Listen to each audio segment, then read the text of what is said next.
Di episode sebelumnya, Raja menemui Hakim Kadi untuk berdiskusi tentang keputusannya yang ingin mengeksekusi orang terdekatnya. Raja bertanya apa solusi untuk hal itu. Hakim pun tidak bisa memutuskannya saat itu juga. Ia meminta beberapa hari untuk memikirkannya. Birkaç gün müsaade edin ve üzerine düşüneyim.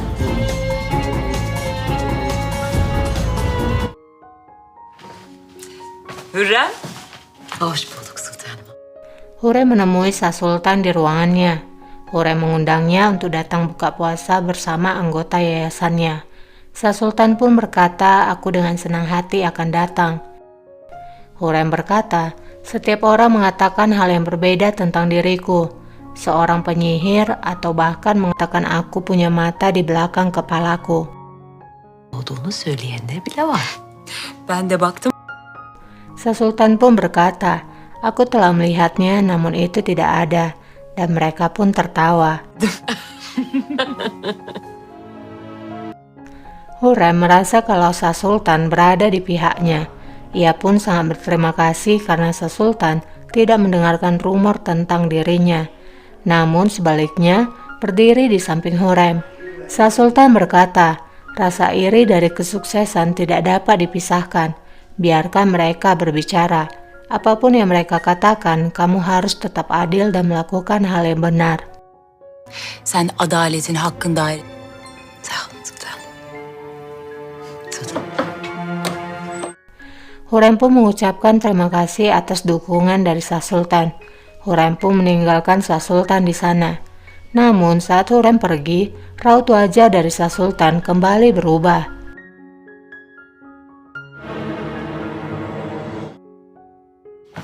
Hünkârım, ben bu akşam vakfımın... Hurrem menemui raja dan di sana ada Ibrahim juga. Hurrem berkata ia akan mengadakan jamuan untuk buka puasa bersama anggota yayasan dan juga Shah Sultan. Mendengar nama Shah Sultan, Ibrahim pun izin keluar. Çekil. Shah Sultan Hazretleri. Ibrahim meminta penjaga untuk memanggil Shah Sultan. Sultanım. Shah Sultan pun datang menemui Ibrahim. Shah Sultan bertanya mengapa Ibrahim ingin bertemu dengannya. Mesele. Ibrahim pun berkata bahwa ini tentang Hurrem Sultan. Seperti yang aku dengar bahwa kamu semakin dekat dengannya. Shah Sultan lalu berkata, "Aku kira Hatice komplain tentang diriku." Ibrahim pun berkata, "Aku hanya ingin tahu tentang minat khususmu pada Hurrem, karena yang aku tahu kamu sangat membencinya." Shah Sultan berkata, "Perasaan bisa berubah, Ibrahim. Kamu bisa tumbuh menyukai seseorang yang tidak kamu sukai, atau kamu bisa tumbuh menjadi tidak menyukai seseorang yang awalnya kamu sukai. Dan aku pikir Hurrem tidak lagi menjadi ancaman bagi dinasti kita. Dia melakukan amal, membesarkan anaknya dengan baik dan setia kepada raja." Evlatlarını iyi yetiştir. Ibrahim pun lalu berkata, "Jangan biarkan dia menipu dirimu." Ibrahim pun berkata, "Jangan biarkan dia menipu dirimu. Kita harus mendukung satu sama lain untuk melawannya." Shah Sultan berkata, "Kamu adalah seorang wazir agung dan kamu punya kekuatan. Apakah kamu meminta bantuan padaku? Karena kamu tidak bisa menangani seorang wanita." Ibrahim pun berkata, "Seorang pria memang punya senjata dan semua orang bisa melihatnya. Tapi wanita itu berbeda. Mereka mempunyai tentara rahasia. Kamu tidak akan pernah tahu dengan siapa kamu bertarung." Shah Sultan pun berkata, "Jika begitu, daripada kamu memberiku nasihat, maka menjauhlah dari wanita, Ibrahim." Setelah mengatakan hal itu, Shah Sultan pun meninggalkan Ibrahim. Namun Ibrahim memanggilnya dan terus meyakinkan Shah Sultan. Ibrahim berkata, "Aku tidak bermaksud untuk menceramahimu, karena ini bukan tempatnya dan kamu tidak membutuhkannya." Ben sadece... Sadece ne İbrahim? Saat itu Hurrem lewat dan melihat Ibrahim dan Shah Sultan berbicara. Ibrahim pun berkata, "Aku melihat kamu yang tadinya menyukaiku, kini menjadi membenciku." Sang Sultan berkata, "Cinta dan benci adalah perasaan yang kuat. Aku tidak memberikanmu satu pun dari perasaan itu, dan aku tidak pernah."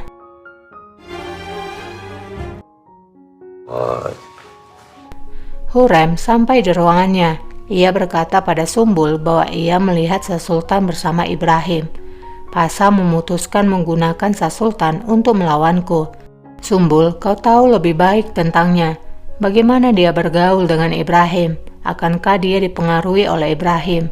Sumbul pun lalu menjawab, "Sejujurnya Sultana, aku tidak berpikir begitu. Meskipun di masa lalu, saat di Manisa, Sang Sultan bersama kami, aku sering melihat Sang Sultan bersama Ibrahim di taman sepanjang hari. Mereka berbicara dan berjalan tanpa henti." Beni kırmayıp gel. Hürrem. Malam pun tiba. Sang Sultan dan Hurrem pun kembali ke istana setelah buka bersama. Sağ olun. Saat berpisah, Sang Sultan lagi-lagi merubah wajahnya saat tidak bersama Hurrem. Kemanını gördüm. Di lain tempat, Raja menyuruh Ibrahim memainkan biolanya. Ibrahim pun memainkannya. Raja sangat senang mendengar alunan lagu itu. Ia tersenyum melihat Ibrahim, tapi ada raut kekecewaan dan kesedihan di matanya.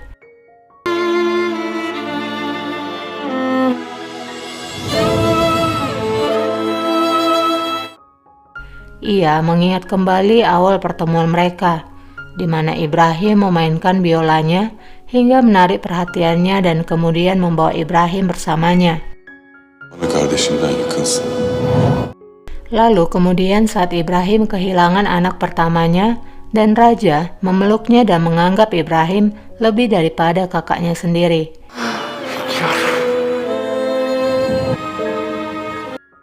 Saat Ibrahim terluka, namun Ibrahim tetap berjanji ia akan hidup demi Raja.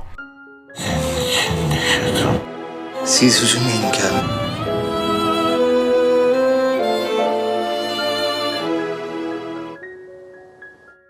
Setelah Ibrahim selesai memainkan biolanya, Ibrahim pun berkata ia ingin pergi bersama Raja ke Manisa saat musim semi. Raja pun tersenyum dan berkata bahwa mereka akan pergi ke sana. Raja sama sekali tidak menunjukkan kekesalannya pada Ibrahim. Raja terus bersikap baik pada Ibrahim meskipun ia telah mengetahui keburukan Ibrahim.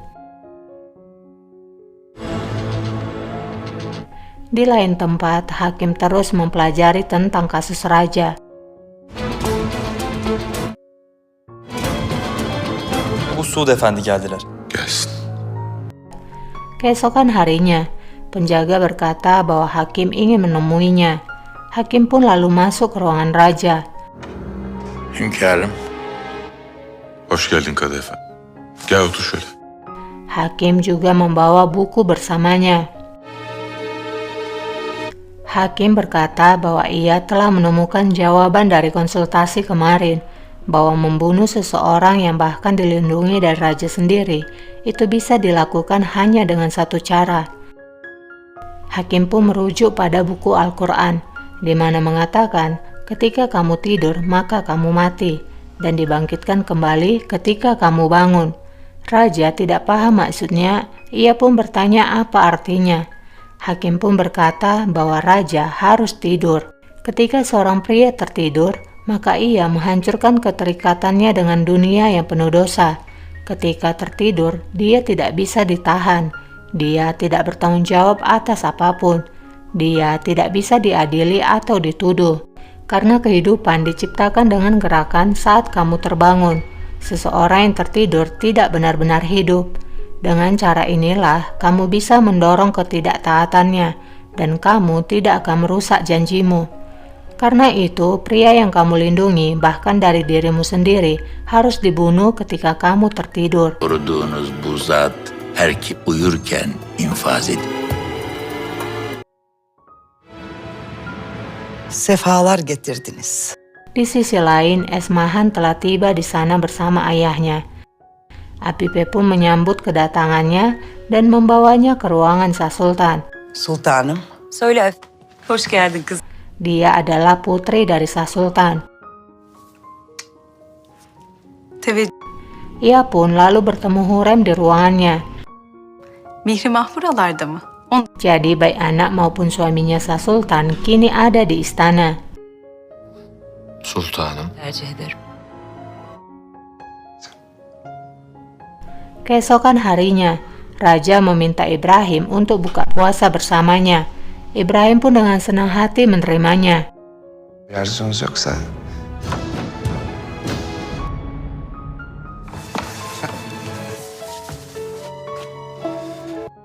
Malam pun tiba. Ibrahim pamit kepada Hatice.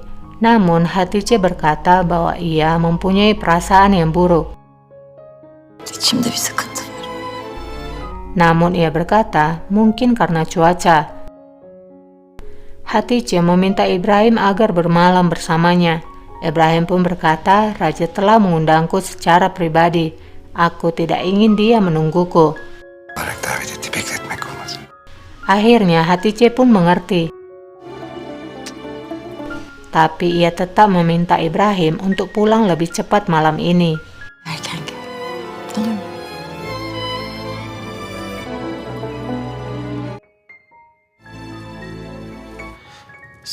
Sumbul datang memberitahu bahwa raja memintanya ikut buka puasa bersamanya dan juga Ibrahim. Ben mavi kıyafetimi hazırlayın.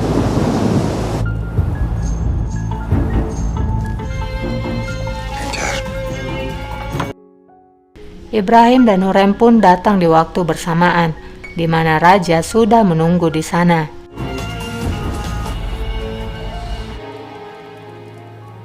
Hurrem dan Ibrahim pun mengobrol, namun raja hanya diam dan mengingat kembali ucapan dari hakim. Bahsedilmeli. Hurrem akhirnya pamit untuk melihat putranya Cihangir, dan raja pun mengizinkan Hurrem pergi. Hünkârım.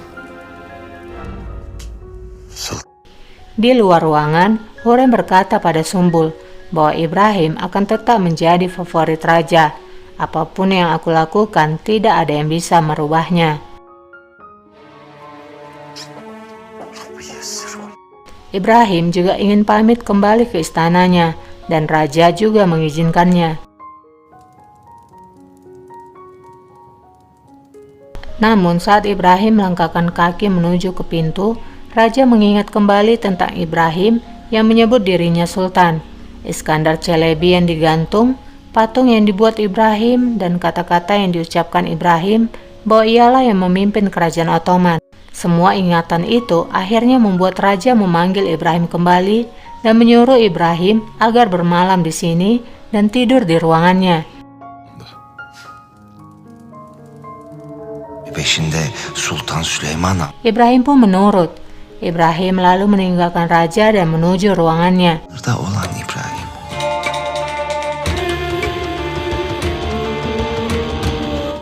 Raja juga kini berada di atas tempat tidurnya. Ia pun lalu membaringkan badannya.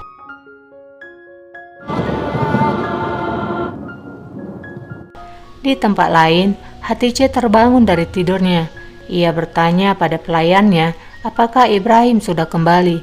Namun pelayannya menjawab Ibrahim belum kembali. Hatice pun kembali ke tempat tidurnya.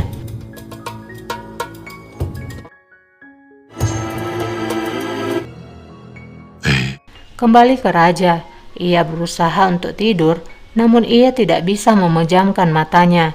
Akhirnya ia kembali bangun dan menuju balkonnya. Soyusun. Dün geceden yıldızlar benim. Setelah menghirup udara malam, ia pun kembali ke tempat tidurnya.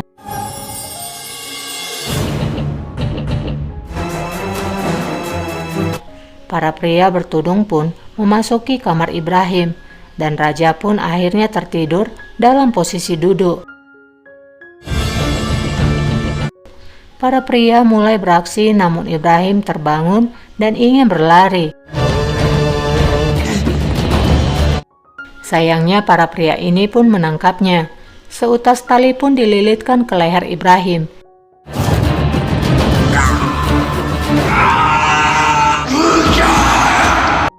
Di sisa nafas terakhirnya, Ibrahim memanggil raja. Namun terlihat raja tertidur sangat pulas. Hingga angin bertiup kencang membuka pintu ruangan. Dan akhirnya membangunkan raja dari tidurnya. Ia pun memanggil nama Ibrahim. İbrahim! Namun Ibrahim telah kehilangan nyawanya. Dan kisah pun bersambung. Buat yang suka dengan kelanjutannya, boleh dong di-subscribe dulu supaya setiap kali aku upload video terbaru, kalian dapat notifikasinya. Terima kasih udah subscribe, terima kasih udah nonton, terima kasih juga yang sudah komentar, itu sangat berarti buat aku. Sampai jumpa, bye.